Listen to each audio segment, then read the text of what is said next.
খেলাপি ঋণের পরিমাণ কিন্তু আরো বেশি হওয়ার সম্ভাবনা বেশি।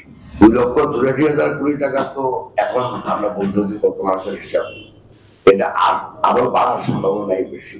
বিকজ বর্তমানে আমাদের উৎপাদনশীল খাতের যে সমস্যাগুলো এখন তো সমাধান হয়নি। যদি বলি 1 নম্বর, এখনো সব জায়গায় আইন শৃঙ্খলা ঠিক মতো কাজ করছে না।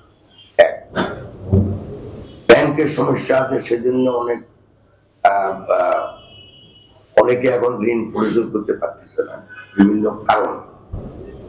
তাতে আমার ধারণা যে আরো বাড়বে। তাছাড়া বাংলাদেশ ব্যাংক নিত্য নতুন যেসব সার্কুলার জারি করতেছে, তাতে কমার কোনো সুযোগ আমি দেখছি না। আমার নিজের যে ব্যাংকে আমি বর্তমানে একটা দায়িত্বে আছি, সেখান থেকে আমি বলতে পারি এটা তো একটা বিপজ্জনক ইস্যু। যেখানে আমাদের average credit, private sector credit ছিল 13 থেকে 14%, সেটা এখন সেই গ্রোথ কমে এখন হচ্ছে 8%। তার মানে আপনি বুঝতেই পারছেন দেশে কোনো বিনিয়োগই হচ্ছে না। একটা দেশে যদি বিনিয়োগ না হয় তাহলে কর্মসংস্থান কিভাবে? বিনিয়োগ ছাড়া কর্মসংস্থান হওয়ার তো আমি তো আর অন্য কোনো রাস্তা দেখি।